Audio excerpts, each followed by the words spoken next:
आप सभी को जय मसीह की। प्रभु आप सभी को बहुत आशीष दे। इस वचन को ध्यान से सुनना। परमेश्वर का आत्मा आज आपसे बात करेगा। आपको पता है कि एक और लॉकडाउन के बारे में बात है। वो लॉकडाउन है बाइबल का। बाइबल में भी एक लॉकडाउन हुआ है ना। उसको हम समझ सकते हैं वचन से। और इसके अलावा एक और बात कहना चाहता हूँ, जैसे कि आपको मालूम होगा कि ये कोरोना वायरस दोबारा से धरती पर क्यों आया। जब ये पहली बार में ही ख़त्म हो चुका था तो दूसरी बार इतनी तेज़ी से फिर से क्यों बढ़ा। ये ख़त्म होने की कगार पर था, लेकिन दोबारा इसका आने का बहुत बड़ा कारण रहा है। ये कारण बहुत से कम लोग जानते हैं और परमेश्वर के कुछ अभिषेक जानते हैं, और परमेश्वर के कुछ अभिषेक्तों ने इस बात पर प्रचार भी किया है। और ये बात असल में सच है, क्योंकि अगर इस बात को उत्पत्ति के समय से मिलाया जाए तो सच में परमेश्वर की एक बहुत बड़ी योजना रही है। इसमें योजना ये है कि परमेश्वर ने इस धरती के लोगों को मौका दिया है, फिर से जीवन दान दिया है, फिर से एक मौका ये दिया है कि लोग पश्चाताप करें, मन फिराएं, पापों से तौबा करें और अपने जीवन को पवित्रताई, सच्चाई, खराई से जिएं और प्रभु यीशु मसीह के नाम पर विश्वास करें। और मतलब पापों से तौबा करें, अपनी गलतियों से फिर कर प्रभु के पास लौट आएँ, सच्चे परमेश्वर के पास लौट आएँ। क्योंकि पुराने समय में जब एक बार लॉकडाउन हुआ था और एक ऐसी समस्या आई थी धरती पर, जिसके कारण आपको मालूम होगा, अगर आप उत्पत्ति का अध्याय पढ़ोगे, उत्पत्ति में अगर आप शुरुआत में जाओगे, जब नूह का समय था, नूह के समय में परमेश्वर ने नूह को जहाज बनाने के लिए कहा। नूह को पूरा तरीके से जहाज की लंबाई, चौड़ाई, ऊंचाई, नीचाई, काटना पीटना, ए टू जेड सब बता दिया था। और परमेश्वर ने नूह को बहुत कुछ सिखाया, समझाया, बताया किस पेड़ की छाल लेनी है और किस पेड़ की राल इस्तेमाल करनी है लेप लगाने के लिए, किस पेड़ का तना काटना है, ए टू जेड कहाँ पर कौन सी लकड़ी लगानी है, कितने मंजिल बनाना है, कितना लंबा, कितना चौड़ा, कितना ऊंचा, ए टू जेड सब कुछ बता डाला परमेश्वर ने नूह को। और नूह परमेश्वर की हाँ में हाँ मिलाता गया, जैसा परमेश्वर ने कहा वैसा करता गया। और परमेश्वर ने नूह को इसीलिए चुना क्योंकि नूह ही परमेश्वर की दृष्टि में धर्मी रहा, और नूह का परिवार ही परमेश्वर का भय मानने वाले, परमेश्वर की आज्ञा का पालन करने वाले और बुराई से बैर रखने वाले थे। ये पूरा घराना जानते थे, विश्वास करते थे कि हाँ कोई एक है परमेश्वर जिसने हमें बनाया है और वो हमें नाश नहीं करेगा, वो हमें नाश नहीं करना चाहता है। लेकिन जब वो अपनी परमेश्वर के साथ साथ चलते रहे, लिखा है कि नूह परमेश्वर के साथ साथ चलता रहा, तो परमेश्वर ने बहुत सारे लोगों में से, अनकाउंटेबल लोगों में से, बहुत पूरी मानव जाति में से सिर्फ नूह को चुना, क्योंकि नूह ही परमेश्वर की दृष्टि में धर्मी था और आज्ञा पालन करने वाला व्यक्ति था। और परमेश्वर ने नूह से कहा नूह जहाज बना, और जब नूह जहाज बनाने लगा कई साल लग गए, और जो दूसरे लोग थे वो नूह की बेइज्जती करने लगे। उन्होंने नूह को, नूह के परिवार को चिढ़ाना शुरू कर दिया और मतलब बुराइयां शुरू कर दी। अरे कोई वर्षा नहीं होएगी, क्योंकि परमेश्वर ने नूह को बता दिया था, नूह देख मैं इस धरती को नाश करने पर हूँ, क्योंकि इस धरती पर बुराई बढ़ चुकी है। मनुष्य के मन में जो भी उत्पन्न होता है वो सब बुराई होता है। एक बात से बहुत दिल दुखता है, परमेश्वर ने जब आकाश और पृथ्वी को बनाया हर बार कहा कि अच्छा है, अच्छा है, अच्छा है। मनुष्य को बनाया अच्छा है, हवा को बनाया अच्छा है, पति पत्नी को एक मन एक तन करवाया, बोला कि जाओ तुम फलो फूलो और भर जाओ, पृथ्वी पर अधिकार करो, पवित्र जीवन जियो। और बहुत कुछ बातों को लेकर परमेश्वर का दिल बहुत खुश रहा, कहता था अच्छा है। सूरज चांद बनाया अच्छा है, धरती के बनेले पशु सब कुछ बनाया, परमेश्वर ने कहा है अच्छा है। लेकिन जब मनुष्य जाति ने परमेश्वर को छोड़ दिया और पाप कर बैठे, जिस आज्ञा को परमेश्वर ने दिया था उस आज्ञा को तोड़ दिया, क्योंकि एक चुनाव परमेश्वर ने मनुष्य को दिया था।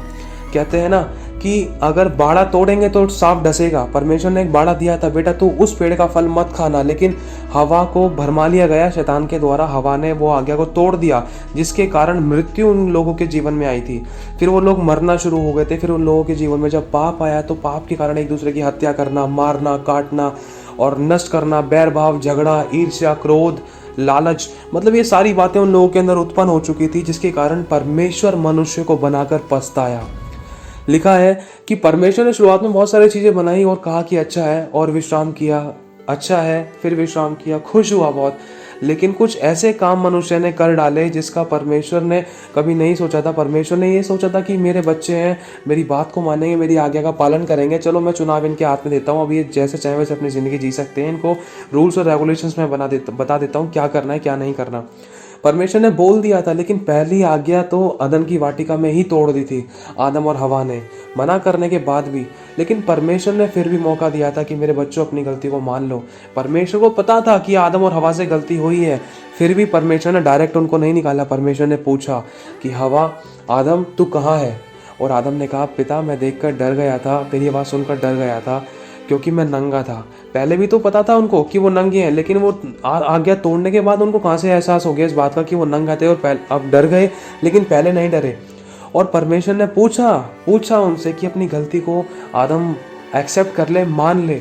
आज परमेश्वर यही तो चाहता है। आज इंसान अपने ही घमंड में जी रहा है, एक दूसरे पर दोष लगाता है, बुराइयां करता है, कमी निकालता है, लेकिन अपनी गलती को नहीं मानता है। परमेश्वर ने मौका दिया था आदम को कि आदम तू मुझे बता, क्या तूने वो फल खाया जिसके लिए मैंने तुझे मना किया था, और मैंने मना करा था कि तू उसको छूना भी मत, और क्या तूने वो फल खाया? तो आदम ने अपनी गलती को ना मानकर वरन परमेश्वर ही पर दोष लगा डाला। कहा कि जो स्त्री तूने मुझे दी थी ना, देख, जो स्त्री तूने मुझे दी थी उसने वो मुझे फल खिलाया। परमेश्वर को इस बात का बहुत दुख हुआ। परमेश्वर चाहता था कि मेरा बेटा, मुझे पता है तूने फल खा लिया है, मुझे पता है तू छुपा है, लेकिन मैं चाहता हूँ, मैं तुझसे पूछ रहा हूँ, तू मुझे अंगीकार कर दे, अपनी गलती को मान ले कि हाँ पिता, मुझसे गलती होगी, मैंने फल खा लिया।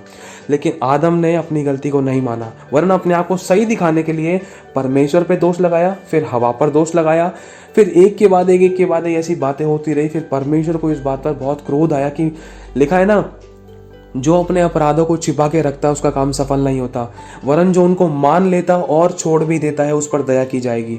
आदम ने अपनी गलती को नहीं माना, परमेश्वर ने मौका दिया, तो उसके बाद धरती पर पाप बढ़ा। परमेश्वर ने अदन की वाटिका से उनको बाहर निकाल दिया और बहुत दुखित हुआ। साफ लिखा है कि परमेश्वर मनुष्य को बनाकर पछताया।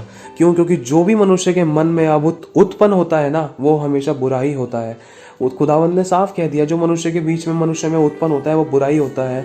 और फिर उसके बाद परमेश्वर ने देखा धरती पर पाप बढ़ते जा रहा है और शैतान इनको खदेड़ रहा है, नरक ले जाने की ताड़ में, नरक ले जाने की कोशिश में पाप पर पाप करा रहा है। और मनुष्य को वचन में लिखा है कि पाप की मजदूरी तो मृत्यु है। अब परमेश्वर चाहकर भी नहीं बचा सकता था, इसलिए परमेश्वर ने एक योजना बनाई कि नूहा, तू मेरी दृष्टि में धर्मी है और मैं इस धरती पर वर्षा करूंगा, और मतलब समुद्र फूट निकलेगा, मतलब बहुत कुछ बोला कि धरती पर बाढ़ें आएंगी और पूरी धरती को मैं नाश कर दूंगा और ख़त्म कर दूंगा मैं इस धरती को। तो नूहा ने कहा, क्या प्रभु तू हमें भी ख़त्म कर देगा? परमेश्वर ने कहा, नहीं, तू मेरा भय मानता है, तू मेरी आज्ञा का पालन करता है, तू इस जहाज को बनाएगा, तू और तेरा परिवार बच जाएगा। तो परमेश्वर ने मूसा को जैसे जैसे बताया वो जहाज बनता गया। जहाज बनने के बाद परमेश्वर ने वर्षा करना शुरू किया। जैसी वर्षा हुई तो लोग चौंक गए, अरे नूहा तो सच कह रहा था कि आकाश से वर्षा होगी। लोग डर गए, भय आ गया उन लोगों के बीच में, अरे नूहा तो बच जाएगा सच में, हम तो नाश होने वाले हैं। तो लोग डर गए, भागे दौड़े, सीधा नूहा के पास गए। नूहा के पास जाने से पहले कि बहुत सारे जंगल में से मतलब पशु पक्षी जीव जंतु के एक एक दो दो जोड़े उस नाव के अंदर जा रहे थे। परमेश्वर ने कहा था, नूहा हट जा और एक काम कर, एक एक जोड़ा इकट्ठा कर ले। जैसे नूहा जाने को हुआ वैसे ही वो जोड़ा आने लग गया।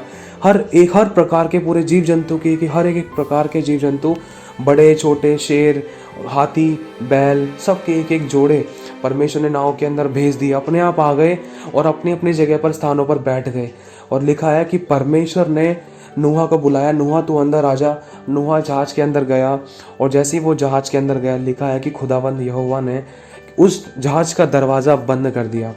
जहाज का दरवाज़ा जब बंद हुआ तो उसे कोई खोल नहीं सकता, क्योंकि लिखा है कि जो परमेश्वर बंद करता है उसे कभी कोई खोल नहीं सकता, जो परमेश्वर खोलता है उसे कभी कोई बंद नहीं कर सकता। और फिर उसके बाद झटके से बारिश होना शुरू हुई और लोगों को पता चला, रहे बूंदें टपक रही, आसमान से बारिश कैसे आ सकती है? शायद नूहा सही कह रहा था कि बहुत बड़ी जल प्रलय आने वाली है। भागो, नूहा के पास भागो, उसने जो जहाज बनाया उसमें हम चलेंगे। तो बहुत सारे लोग अपने देवी देवताओं को छोड़ छाड़ के और अपने लोगों को, अपने सब कुछ छोड़ छाड़ के उस नूहा की तरफ भागे जा रहे। लेकिन वो जहाज पूरी तरफ से बंद हो चुका था और बारिश होती रही और तेज बारिश हुई, बड़े बड़ी समुद्र की लहरें फूटी और धरती के अंदर से पानी के फुहारे फूटे बहुत जोर से। जैसी वो जहाज, क्योंकि ऊंचाई पर बनाया था, तो जहाज के ऊपर तक पानी भरता गया, तो जहाज ऊपर की तरफ पानी पर उठता गया। तो धीरे धीरे करके वो सारे लोग खत्म हो गए जिन्होंने परमेश्वर की निंदा करी थी, बुराई करी थी, कमी निकाली थी और परमेश्वर पर विश्वास करना छोड़ दिया था, वरन अपने लिए खुद देवता बना लिए थे और सच्चे परमेश्वर की उपासना कभी नहीं करी। और सच्चे परमेश्वर को त्याग कर अपने लोगों के साथ बुराइयों में मतलब लौलीन हो गए थे, पाप से नफरत नहीं करी, बुराई से बैर नहीं किया, तो वो सारे की सारे लोग नष्ट हो गए। वचन में लिखा है कि सिर्फ नूहा और नूहा का घराना इस धरती पर जीवित रहे और लगभग 150 दिन तक वर्षा होती रही। और उसके बाद मतलब 150 दिन तक कंटिन्यूसली वर्षा होती रही, पहाड़ों की चोटियां तक ढक गई। सिर्फ एक नूहा और वो जहाज और नूहा के वो परिवार वाले, सिर्फ 6 7 8 लोग थे, और उसमें वो जहाज के अंदर बहुत सारे जीव जंतु थे, और उसके अलावा कुछ और नहीं बचा था, सिर्फ पानी पानी पानी। और लगभग ये सब कुछ, ये पूरा लॉकडाउन, नूहा भी जहाज से बाहर नहीं गया था, बाहर नहीं निकला था, नूहा भी घर के अंदर 370 से 71 दिन तक लॉकडाउन रहा। मतलब अपने उस नाव के अंदर लॉकडाउन रहा। जब तक परमेश्वर ने आज्ञा नहीं दी तब तक नूहा उस घर से उस जहाज से, नाव से बाहर नहीं आया। जब परमेश्वर ने कहा, जब परमेश्वर ने पानी को सुखा दिया और बिल्कुल धरती सूख गई, फिर उसके बाद परमेश्वर ने नूहा से कहा, नूहा बाहर आ जा। फिर नूहा बाहर आया, और आते के साथ ही उसने क्या किया, एक पला पलाया मेमना लिया, उसने परमेश्वर के लिए एक भेंट चढ़ाई, परमेश्वर के लिए एक भेंट चढ़ाई। और परमेश्वर को भेंट चढ़ाने के साथ साथ उसने प्रभु से एक वाचा बांधी, प्रभु मेरे को बिल्कुल भी पसंद नहीं है, मेरे को बहुत दिल दुखा कि इतने सारे लोग मर गए, और प्रभु क्या तू दोबारा से इस धरती को नाश करेगा? तो परमेश्वर ने ना एक मेघधनुष दिखाया, जिसे आज के टाइम पे इंद्रधनुष कहते हैं। वो इंद्रधनुष नहीं है बिल्कुल भी, उसे मेघधनुष कहा जाता है, क्योंकि ये उत्पत्ति के समय में परमेश्वर की वाचा को याद दिलाता है। परमेश्वर ने एक मेघधनुष दिखाया, कहा देख नूहा, मैं इस धरती को दोबारा नाश जल प्रलय से नहीं करूंगा, ये मेरी वाचा का एक चिन्ह होगा। तू इस मेघधनुष को देखेगा तो तू जान लेगा कि मैं इस धरती को नाश करने पड़ता, लेकिन अब नहीं करूंगा जल प्रलय से। और परमेश्वर ने जल प्रलय से धरती को दोबारा नाश नहीं किया। क्यों? परमेश्वर ने जब वाचा बांधी थी उसको पूरा किया। अब बात आती है कि ये कोरोना वायरस क्यों आया था, दोबारा से क्यों आया था? कारण सबसे बड़ा ये है क्योंकि जो उत्पत्ति के समय में हुआ था, उस बात से अगर इस बात को देखा जाए तो मन एक यही बात समझ में आती है, निकलने आती है कि नूहा ने जब उस जहाज से बाहर कदम रखा तो आते के साथ ही उसने परमेश्वर का धन्यवाद किया अपने पूरे घराने समेत, कि परमेश्वर तेरा धन्यवाद। उन लोगों के अंदर हमारी गिनती नहीं थी, उन लोगों के साथ साथ हम नहीं मरे, उन लोगों के साथ साथ हम पानी में डूबकर नहीं मरे, उनके अंदर हमारी गिनती नहीं आई, हम मरने नहीं दिए प्रभु। तूने हमें संभाल कर रखा, और इन जीव जंतु पशु पक्षियों को भी हमारे द्वारा हमारे साथ साथ इनको संभाल कर रखा। तूने हमारी ज़िंदगी को बिल्कुल भी एक पत्थर से ठेस भी नहीं लगने दी, एक आँच नहीं आने दी, क्योंकि तूने साफ कहा है कि आग तुझे ना जला सकेगी और पानी तुझे ना डुबा सकेगा। तो जब कोरोना फर्स्ट टाइम आया था, बहुत बड़ी लहर आई थी कोरोना की, कोई नहीं बच पा रहा था, तो उसके बाद लिखा है कि यदि मेरी प्रजा के लोग दीन होकर मेरी ओर फिरें तो मैं स्वर्ग से सुनकर उनका पाप क्षमा करूंगा और उनके देश को ज्यों का त्यों कर डालूंगा। आज ये धरती बची हुई है ना, ये परमेश्वर की दया से और अनुग्रह से और परमेश्वर के लोगों के द्वारा बची पड़ी है। क्यों? क्योंकि परमेश्वर के लोग आंसू बहा बहा कर, रो रो कर प्रार्थना करते हैं। आज कौन किसके लिए प्रार्थना कर रहा है? मसीह लोगों के सिवा कोई किसी के लिए प्रार्थना नहीं करता, मसीह लोगों के सिवा कोई किसी के लिए दुआ करने नहीं जाता, मसीह लोगों के सिवा कोई किसी के लिए आंसू नहीं बहाता। हर किसी को अपनी पड़ी है। मैं दोष नहीं लगा रहा, आप इस बात से अनजान नहीं होंगे, इस बात को आप जानते होंगे। क्योंकि जब 4 साल पहले मैं मसीह में विश्वासी नहीं था, जब मैं दूसरे अन्य देवी देवताओं की उपासना करता था, मेरे खुद के दुखड़े खत्म नहीं होते थे, मैं दूसरे के लिए क्या प्रार्थना करूं? कभी मैंने दूसरों के लिए आंसू बहाकर प्रार्थना नहीं करी, कभी मैंने किसी के लिए उपवास नहीं रखा। लेकिन मसीह में आने के बाद सिखाया कि सच में जीना क्या होता है। जैसे यीशु दूसरों के लिए जी गया, यीशु दूसरों के लिए अपनी जान दे गया, उसने प्रेम किया। प्रेम बलिदान को दर्शाता है, प्रेम देने को दर्शाता है, प्रेम लेता नहीं है, प्रेम कभी लेने का नाम नहीं है, प्रेम कभी इच्छा नहीं रखता कि मुझसे कुछ मिल जाए, प्रेम हमेशा बोता रहता है। अपनी जिंदगी तक दे दी यीशु ने। लिखा है ना कि परमेश्वर ने जगत से ऐसा प्रेम रखा कि उसने अपना एक लौता पुत्र दे दिया, ताकि जो कोई उस पर विश्वास करे वह नाश न हो परंतु अनंत जीवन पाए। आज मनुष्य प्रभु यीशु मसीह पर विश्वास नहीं कर रहा है, और ना ही उसकी ओर अपने पापों को मान कर फिरता है, ना ही अपनी गलती को मानता है। ये कोरोना वायरस दोबारा क्यों आया? क्यों? क्योंकि मनुष्य के जीवन में जब एक तरीके का ये डर, जब ये समस्या फैली, तो परमेश्वर का डर मानने की मनुष्य ने कोशिश नहीं की कि हम बुराइयों को छोड़ दें, गलत काम को छोड़ दें, वैश्यागमन को छोड़ दें, पुरुषगामी, स्त्रीगामी, लोह को, मोह को, मदिरा को, ढिठाई को, चोरी को, निंदा को, लालच को, बुराइयों को, दोष लगाना, एक दूसरे का खून करना, हत्या करना, लालच करना, और अपने माता पिता की अनादर करना, आज्ञा ना मानना, जलन रखना, ढा करना, मतवालापन, लीला क्रीड़ा, पियक्कड़पन, ये सब चीजें इंसानों के जीवन में थी। और लॉकडाउन के बाद भी इंसान दोबारा से इसी के अंदर लुप्त हो गया था। मतलब जैसे ही पहली कोरोना की लहर खत्म हुई, इंसान ने परमेश्वर का धन्यवाद नहीं किया, कि प्रभु तूने मुझे मेरे परिवार को बचाया। और दोबारा से ये क्यों आई? क्योंकि दोबारा से ही मनुष्य उन अपने बुराई के पापों के कामों में फिर से लग गया। परमेश्वर ने देखा, चल मेरे प्रजा के लोग आंसू बहा रहे हैं, मैं इनकी सुनकर मैं दोबारा से अनुग्रह करूंगा। चलो मैं देखता हूँ, मैं इन लोगों को एक मौका फिर से देता हूँ कि अगर ये पश्चाताप करेंगे, कि अगर ये धन्यवाद करेंगे मेरा, तो मैं बिल्कुल इनको दोबारा में किसी विपत्ति में नहीं डालूंगा, जैसे कि परमेश्वर ने नूह के समय में किया था।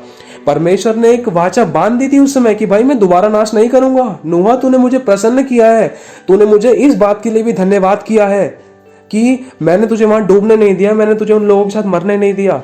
क्या हमने धन्यवाद किया जब कोरोना की पहली लहर आई थी? हमने धन्यवाद नहीं किया। हमने परमेश्वर के भवन में धन्यवाद करने के लिए नहीं गए। हमने आंसुओं से, खुशी से अपने लोगों के लिए, अपने परिवार वालों के लिए, अपने शरीर के अंगों के लिए और जो मिला उन बात का हमने धन्यवाद नहीं किया, वरन कुड़कुड़ाते रहे, बुड़बुड़ाते रहे, और की इच्छा रखते रहे, और जो है हमारे पास उसका धन्यवाद नहीं किया, और मतलब दूसरों की बुराइयां करते रहे, दोष लगाते रहे, अपने कामों में फिर से व्यस्त हो गए। परमेश्वर की इच्छा को हमने जानने की कोशिश नहीं करी।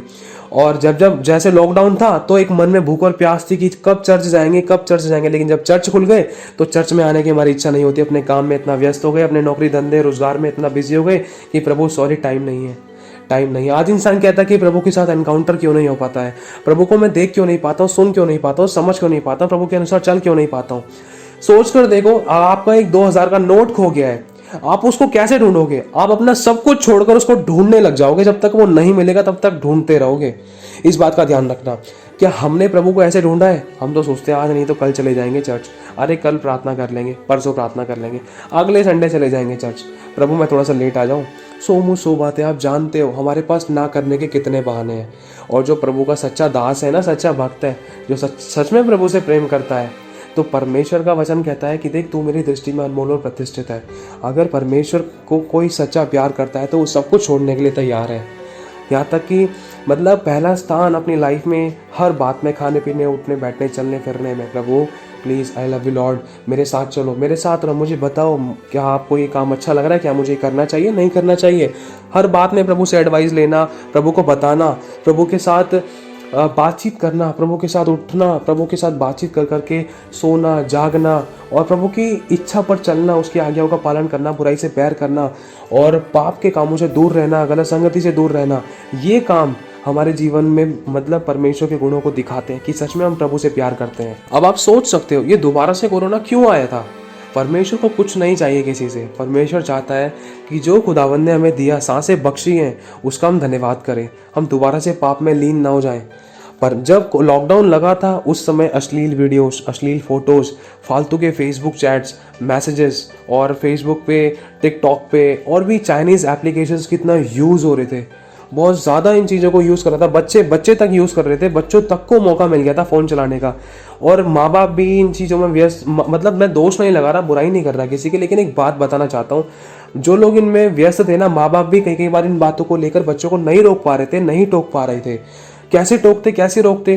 क्योंकि देखो शुरुआत में ही अगर हमने इन चीज़ों को नहीं सिखाया तो बुढ़ापे में या बड़ा हो जाता है बच्चा। जब एक पौधा पेड़ का रूप ले लेता है तो उसको जड़ से उखाड़ना और दूसरी जगह लगाना बहुत मुश्किल होता है। कई बार बच्चे भी इतने हैवी और इतने हावी हो जाते थे अपने माँ बाप के ऊपर कि माँ बाप को भी डर लगता था। और ये चीज़ें परमेश्वर को पसंद नहीं है। और इस बार ज़्यादातर युवा लोगों पर ही इन चीज़ों का अटैक हुआ था। क्यों? क्योंकि मनुष्य जाति ने अपने पापों से पश्चाताप करके प्रभु की ओर नहीं फिरे, अपनी गलतियों को नहीं माना। परमेश्वर का वचन एक सा है, चाहे कोई भी व्यक्ति हो, प्रभु के अगर साथ साथ चल रहे हैं, उसकी आज्ञा का पालन कर रहे हैं, बुराई से बैर कर रहे हैं, सच्चाई खराई पवित्रताई में चल रहे हैं, विश्राम दिन का पालन कर रहे हैं, उसके भवन में आ रहे हैं और हर बात में उसका धन्यवाद कर रहे हैं, तो वो क्यों नहीं बचाएगा? वो हमें नहीं बचाएगा तो किसको बचाएगा? जिसको उसने अपने हाथों से बनाया, अपने रूप और स्वरूप अपनी समानता में बनाया, जिसको बनाकर उसने कहा है कि अच्छा है, तो वो हमें नहीं बचाएगा तो किसको बचाएगा? परमेश्वर मजबूर हो जाता है। लिखा है पाप की मजदूरी तो मृत्यु है। आज्ञा ना मानने वालों के जीवन में शैतान काम करता है। अब शैतान किसी भी तरीके से काम करता है। कल किसी बड़े भाई से मेरी बात हुई, कल शायद परसों बात हुई, कि पता नहीं चला एक व्यक्ति था, उनके पास 200 करोड़ से भी ज्यादा की प्रॉपर्टी थी, लेकिन एक ऐसी लहर आई, क्या हुआ, कोरोना हुआ, 7 से 14 दिन के अंदर खत्म। मैं दोष नहीं लगा रहा, किसी बुराई नहीं कर रहा, 200 करोड़ रखे रह गए। इंसान अपने कामों में लगा पड़ा है लेकिन सच्चे खुदा को नहीं जानते, और जिस पर वो विश्वास करते थे ना, वो भी नहीं बचा पाए। सोचने वाली बात है। क्यों? क्योंकि आज यीशु लोगों के पास नहीं है, और जिनके पास यीशु है, हम लोग भी ना कभी कभी यीशु को हल्के में ले जाते हैं, सोचते हैं कि यार यीशु कोई बात नहीं, प्रार्थना कल कर लेंगे। ये हमारी भी गलती है। हमारे भी जीवन में क्यों समस्याएं आती थी? आज्ञा ना मानने वालों के जीवन में शैतान काम करता है। परमेश्वर ने साफ कह दिया है, भाई और शैतान को अवसर मत दो, कहीं वो तुम्हें फाड़ ना डाले। और मैं तुम्हें बचा नहीं पाऊंगा। मैं तुम्हें तो जब ही बचाऊंगा ना, जब तुम मेरी आज्ञा का पालन करोगे। अगर मेरी आज्ञा का पालन नहीं है तो पाप हो गया। मैं पापी से प्रेम करता हूं, पाप से नफरत करता हूं। मैं तेरे पास नहीं आ सकता। मेरा आत्मा तेरे अंदर काम तो जब ही करेगा जब तू पवित्र जीवन जिएगा। और अगर पवित्र जीवन तू नहीं जी रहा है, पाप तेरे अंदर है, तो ऑटोमेटिकली शैतान काम करता है। शैतान कमी के रूप में, घटी के रूप में, बीमारी के रूप में, लड़ाई दंगे के रूप में, मौत के रूप में, एक्सीडेंट्स के रूप में, कोर्ट केस के रूप में, लड़ाई दंगे के रूप में, बीमारियों के रूप में काम करता है। कोई ना कोई तरीका है, कोई ना कोई मतलब कारण बन जाता है इंसान के जीवन में दुख आने का या इंसान को मृत्यु तक पहुंचने का। ये सब कारण है मृत्यु के। पाप के तरीके क्या है? झूठ बोल देना, चुगली निंदा करना, किसी का दिल दुखा देना, आंखों में आंसू लाना, माता पिता की आज्ञा का पालन ना करना, परमेश्वर के वचन का तिरस्कार करना, परमेश्वर के वचन का इनकार करना, परमेश्वर पे विश्वास ना करना, और भी बहुत सारी ऐसी बातें हैं। अगर आप पढ़ोगे गलातियों 5:19 में और कुरिन्थियों के 6 अध्याय में पढ़ोगे, और भी बहुत सारी बातें हैं कि ये पाप करने के कितने सारे तरीके हैं। इंसान अगर अपने साथ गलत व्यवहार कर रहा है, शारीरिक संबंध बना रहा है किसी लड़की के साथ, किसी लड़के के साथ, अगर किसी के बारे में गलत सोच भी लिया तो पाप कर दिया। सारे पाप के तरीके हैं। लेकिन इसका फल क्या है? मृत्यु। साफ लिखा है, पाप की मजदूरी तो मृत्यु है। मनुष्य खुद कमाता है, इसमें परमेश्वर की कोई गलती नहीं है। परमेश्वर ने खुद बोला है, देख भाई, अच्छा काम करेगा तो मेरी आज्ञा का पालन करेगा तो मैं तुझे ऊंचे स्थानों पर चलने दूंगा। तेरे निकट 1000 तेरी दाहिनी और 10,000 गिरेंगे, परंतु कोई तेरे पास ना आएगा। मैं तुझे अपनी आंख की पुतली की तरह संभाल कर रखूंगा, तुझे भला चंगा रखूंगा, अच्छी सेहत दूंगा, तुझे धन, दीर्घायु और धन और महिमा यहां तक दूंगा कि कोई तेरे तुल्य नहीं हो सकता। परमेश्वर ने कहा, मैं तुझे बुद्धि दूंगा, ज्ञान दूंगा, समझ दूंगा, और जिस मार्ग में तुझे चलना है मैं उस मार्ग में तेरी अगुवाई करूंगा। अगर हम परमेश्वर की आज्ञा का पालन कर रहे हैं, पवित्र जीवन जी रहे हैं, बुराई से बैर कर रहे हैं, गलत संगति में खड़े नहीं हो रहे हैं, और सच्चाई खराई पवित्रताई से चल रहे हैं, अगर हम उससे कुछ छुपा नहीं रहे हैं, क्योंकि जो छुपता है वो पाप है, जो छुपाया जाता है वो पाप है, जो गुप्त में रखा जाता है वो पाप है। अगर हम एक पारदर्शी वाला जीवन प्रभु यीशु मसीह के साथ जी रहे हैं, उसकी आज्ञा का पालन के साथ साथ, तो परमेश्वर हमें ऊंचे स्थानों पर रखता है। वो कहता है, देख, जितनी बीमारियां मैंने मिस्र पर भेजी थी, संसार पर भेजी थी, उसमें से मैं तुझ पर एक भी नहीं भेजूंगा। और तेरे दाहिनी ओर निकट में हजारों गिरेंगे, लाखों गिरेंगे, करोड़ों, अरबों, खरबों, लेकिन कोई बीमारी तेरे पास नहीं आ सकती। दुष्टों के अंत को तो अपनी आंखों से देखेगा। कोई विपत्ति तेरे के डेरे के निकट नहीं आ सकती, कोई दुख तेरे डेरे के निकट नहीं आ सकता। दुष्ट के जलते हुए तीरों से मैं तुझे बचाऊंगा। मैं अपने दूतों को तेरे निमित्त आज्ञा दूंगा, तेरी रक्षा करे, तेरी सुरक्षा करे, तेरे को महामारी, मार, रोगों से, विपत्तियों से, शैतान की चालों से बचा कर रखूंगा। परमेश्वर इतने सारे वायदे करता है, और भी वायदे हैं परमेश्वर के। वो कहता है कि देख, मत डर, मैं तेरे साथ हूं। वो कहता है, जिस भी काम में तू हाथ लगाएगा वो काम तेरा सफल होगा। आज इंसान सोने को हाथ लगाता है, मिट्टी क्यों बन जाता है? क्यों? क्योंकि लाइफ में श्राप है, यीशु नहीं है। अगर यीशु है तो पवित्र जीवन नहीं जी रहे हैं। कारण है, परमेश्वर का वचन सबके लिए एक सा है। अगर जीव वचन के अनुसार चलेंगे और हर बात में उसका धन्यवाद करेंगे, तो वो क्यों ना करेगा हमारे लिए? वो हमारे लिए ही तो है। कहते हैं ना कि भक्त के बिना परमेश्वर अधूरा है, तो ये बात सच है। वो चाहता है कि हम अच्छा ब्लेसेड एम्बेसडर की तरह एक अधिकारी बनकर जिए, क्योंकि हमारे पास स्वर्ग, अधोलोक और तीनों लोगों की चाबी है। इस धरती की भी हमारे पास अधिकार है, चाबी है। जो हम बांधेंगे वो बंध जाएगा, जो हम खोलेंगे वो खुल जाएगा। ये हमारी जुबान में है, ये हमारे अंदर परमेश्वर ने सामर्थ दी है, ये ताकत दिया है, ये अधिकार दिया है, लेकिन हमें इनको इस्तेमाल करना ही नहीं आता है। क्यों? क्योंकि परमेश्वर का ज्ञान नहीं है। ज्ञान कैसे मिलेगा? परमेश्वर की संगति में आने से, परमेश्वर की उपस्थिति में बैठने से, वचनों को पढ़ने से, उसके साथ साथ चलने से। साफ लिखा है, परमेश्वर का ज्ञान ना होने से उसकी प्रजा नाश हो रही थी। और बस इतना कहना चाहता हूँ, हर बात में प्रभु का धन्यवाद करें और धन्यवादी रहें। आपको पता नहीं है धन्यवादी की सीढ़ी आपको कहाँ से कहाँ तक लेकर जाएगी। प्रभु आप सभी को आशीष दे, आप सभी को जय मसीह की।